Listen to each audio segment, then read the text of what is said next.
അനന്തുവിനെ മൂവാറ്റുപുഴ കോടതിയിൽ ഹാജരാക്കും. ഇതിനിടയിൽ പുറത്തു വരുന്നത് 21 അക്കൗണ്ടുകൾ അനന്തു ഡീല് ചെയ്തിരുന്നു. ഈ പണമെല്ലാം അക്കൗണ്ടിലേക്ക് മാറ്റി ആഡംബര ജീവിതത്തിനായി ഉപയോഗിച്ചിരുന്നു എന്നുള്ളതാണ്. ഏത് തരത്തിലാണ് ഈ പണം ചെലവഴിക്കപ്പെട്ടത്? 21 അക്കൗണ്ടുകൾ എന്നൊക്കെ പറയുമ്പോൾ ഈ അക്കൗണ്ടുകൾ എപ്പോൾ തുടങ്ങിയതാണ്? ഇതിൽ ഒരു പരിശോധനയും നടന്നില്ലേ? ഇത് ഇതുവരെ ആർക്കും മനസ്സിലായില്ലേ എന്നുള്ള തടക്കമുള്ള ചോദ്യങ്ങളൊക്കെ ഇതിന് തൊട്ടുപിറകെ വരുന്നുണ്ട്. ഈ പുറത്തു വരുന്ന വിവരങ്ങൾ എന്താണ് ഇപ്പോൾ?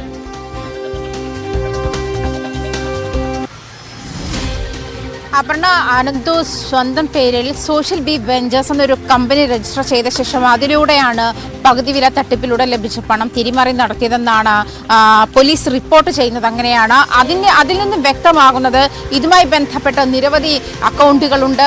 അതും പനമ്പള്ളി നഗറിലെ കോട്ടക് മഹീന്ദ്ര ബാങ്കിന്റെ ബ്രാഞ്ചിലുള്ള അക്കൗണ്ടുകളിൽ നിന്നും പണം ഇടപാടുകൾ നടത്തിയിട്ടുണ്ട്. അത് നിരവധി വലിയ തുകയുടെ ഇടപാടുകളാണ് നടത്തിയിട്ടുള്ളത്. മാത്രമല്ല കഴിഞ്ഞ ഡിസംബർ മാസത്തിൽ മാത്രം അനന്തു കൃഷ്ണൻ കൊച്ചിയിൽ നിന്നും ഡൽഹിയിലേക്ക് പോയത് 6 തവണയാണ്. ആ വിമാനയാത്രയ്ക്ക് മാത്രം ഏകദേശം 4 ലക്ഷത്തോളം രൂപ ചെലവഴിച്ചിട്ടുണ്ട്. അതുപോലെ കൊച്ചിയിൽ നിന്നും ഡൽഹിയിലേക്കുള്ള യാത്രയിൽ പലയിടത്തും, കേരളത്തിലും ഡൽഹിയിലും ഉൾപ്പെടെ പലയിടത്തും പഞ്ചനക്ഷത്ര ഹോട്ടലുകളിലാണ് അനന്തു കൃഷ്ണൻ താമസിച്ചിരുന്നത്.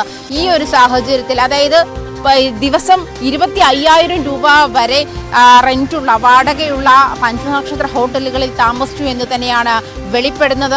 ഈ പറയുന്നതിൽ പോലെ ഒരു 3-3.5 ലക്ഷം രൂപ അതിനും ചെലവഴിച്ചിട്ടുണ്ട്. എന്താണ് അനന്തു കൃഷ്ണ ഇത്ര തവണ ഡൽഹിയിലേക്ക് പോകാനുള്ള ഉണ്ടായ സാഹചര്യം എന്താണെന്ന് പോലീസ് പരിശോധിച്ച് വരുന്നുണ്ട്. അതുപോലെ അനന്തു കൃഷ്ണൻ തനിച്ചാണോ യാത്ര നടത്തിയിട്ടുള്ളത് തുടങ്ങിയ കാര്യങ്ങളൊക്കെ അന്വേഷിക്കുന്നുണ്ട്. എന്തായാലും 21 അക്കൗണ്ടുകളാണ് അനന്തു കൃഷ്ണന്റെ മാത്രം പേരിലുണ്ടായിരുന്നത് എന്നാണ് പോലീസ് കണ്ടെത്തൽ. ഇതിലൂടെ കോടിക്കണക്കിന് രൂപയുടെ ട്രാൻസാക്ഷൻ നടന്നിട്ടുമുണ്ട് എന്ന് കണ്ടെത്തിയിട്ടുണ്ട്.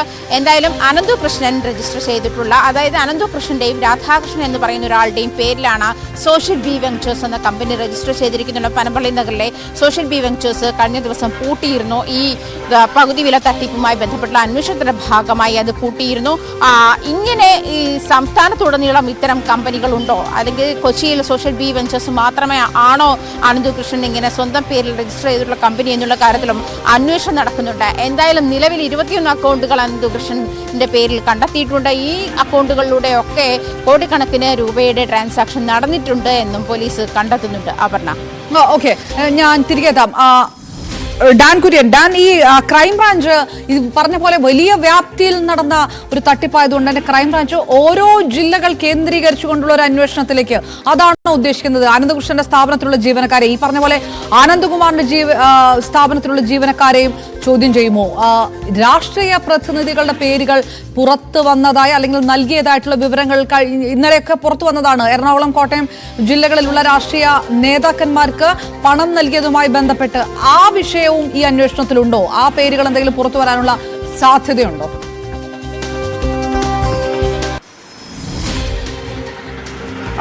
അപർണ, നമുക്കറിയാം ഈ സമാനമായ തരത്തിൽ നേരത്തെ സംസ്ഥാനത്ത് നടന്നിട്ടുള്ള വലിയ സാമ്പത്തിക തട്ടിപ്പുകൾ, അവിടെ നിർമ്മൽ ചന്ദ്ര തട്ടിപ്പ്, ചിട്ടി തട്ടിപ്പ് കേസ് നമുക്കറിയാം.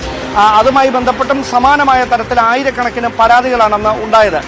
ഇങ്ങനെയുള്ള പരാതികൾ ലഭിക്കുന്ന സാഹചര്യത്തിൽ ഈ പരാതികൾക്ക് വേണ്ടി മാത്രം ഒരു പ്രത്യേക അദാലത്ത് രൂപീകരിക്കുകയും അവിടെ ഈ പരാതികൾ നൽകുകയും അവിടെ ലഭിക്കുന്ന പരാതികൾ അന്വേഷിക്കുന്നതിന് വേണ്ടി ഒരു പ്രത്യേക സംവിധാനം ഏർപ്പെടുത്തുകയും ചെയ്യുന്ന തരത്തിലായിരുന്നു മുമ്പ് ചെയ്തിട്ടുള്ള കാര്യങ്ങൾ.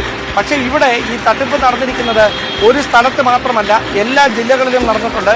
ഓരോ പോലീസ് സ്റ്റേഷനുകളിലേക്കും ഇതുമായി ബന്ധപ്പെട്ട പരാതികൾ കഴിഞ്ഞ ഒരാഴ്ചയായിട്ട് ഇങ്ങനെ ലഭിച്ചുകൊണ്ടേയിരിക്കുകയാണ്. ആ ഒരു പശ്ചാത്തലത്തിൽ ഒരു സ്ഥലത്ത് മാത്രം കേന്ദ്രീകരിച്ചുകൊണ്ട് അന്വേഷണം മുമ്പോട്ട് കൊണ്ടുപോകാൻ കഴിയില്ല. അതിന് എല്ലാ ജില്ലകളിലേക്കും, ഈ പരാതി ഉയർന്ന എല്ലാ ജില്ലകളിലേക്കും ഇതുമായി ബന്ധപ്പെട്ട അന്വേഷണം എത്തേണ്ടതുണ്ട്. അവിടെയാണ് ക്രൈംബ്രാഞ്ച് മേധാവി എടുക്കുന്ന തീരുമാനം ഇതിൽ നിർണായകമാകുക. അതായത് ഓരോ ജില്ലകളിലും ഇതുമായി ബന്ധപ്പെട്ട് വരുന്ന പരാതികൾ കൈകാര്യം ചെയ്യുന്നതിന് വേണ്ടി ഒരു പ്രത്യേക സംഘത്തിന് രൂപം നൽകുമോ, അതോ ഇത് മുഴുവനായി ഏകോപിപ്പിച്ചുകൊണ്ട് ക്രൈംബ്രാഞ്ചിന്റെ പ്രത്യേക അന്വേഷണ സംഘമായിരിക്കുമോ? അവരെ സഹായിക്കുന്നതിന് വേണ്ടി സംസ്ഥാന പോലീസിലെ മറ്റ് ഉദ്യോഗസ്ഥർ ഒരു സഹകരണം കൂടി ഉറപ്പുവരുത്തുമോ? ഈ കാര്യങ്ങളൊക്കെ വൈകാതെ തന്നെ ഒരു വ്യക്തത കൈവരും. പക്ഷേ നമുക്ക് ലഭിക്കുന്ന സൂചനകളനുസരിച്ച് പോലീസിന്റെ കൂടി സഹകരണത്തോടെ ആയിരിക്കും ക്രൈംബ്രാഞ്ച് ഈ അന്വേഷണം നടത്തുക എന്നാണ് അറിയാൻ കഴിയുന്നത്. കാരണം അതിന്റെ വ്യാപ്തി അത്രത്തോളമുണ്ട്. അതോടൊപ്പം എടുത്തു പറയേണ്ട കാര്യം, ഈ പണം ആർക്കൊക്കെ കൈമാറിയിട്ടുണ്ട്, അതായത് അഡ്മിനിസ്ട്രേറ്റീവ് കോസ്റ്റ് എന്ന പേരിൽ 2% തുക ഈ വിവിധ NGOകൾക്ക് നൽകുമെന്ന് അനന്തകുമാറും അനന്തകൃഷ്ണനും വ്യക്തമാക്കിയിട്ടുണ്ട് എന്നായിരുന്നു NGO കോൺഫെഡറേഷനിലെ മറ്റംഗങ്ങൾ ഇന്നലെ നമ്മളോട് തന്നെ വ്യക്തമാക്കിയത്.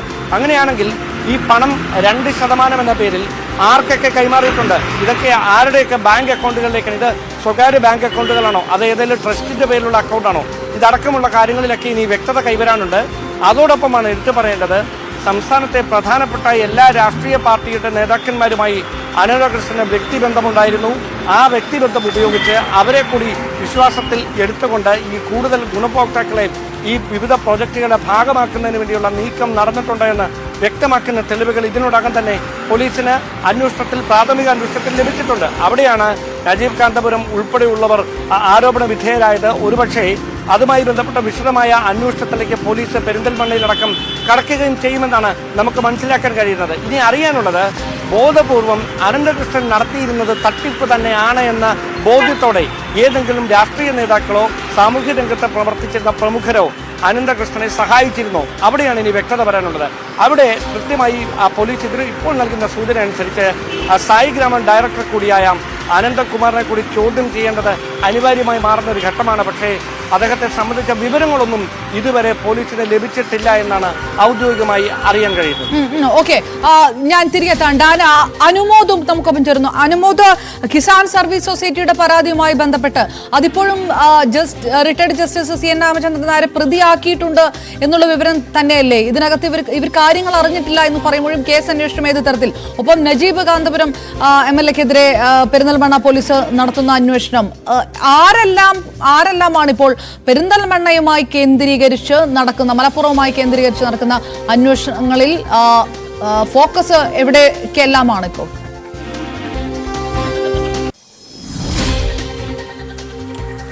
അപർണ, മലപ്പുറം ജില്ലയിൽ പെരിന്തൽമണ്ണ, നിലമ്പൂർ, വേങ്ങര, അതുപോലെ മാറഞ്ചേരി എന്നീ മേഖലകളിലാണ് കൂടുതലായിട്ടും ഈ പാതിവില തട്ടിപ്പ് നടന്നിട്ടുള്ളത്.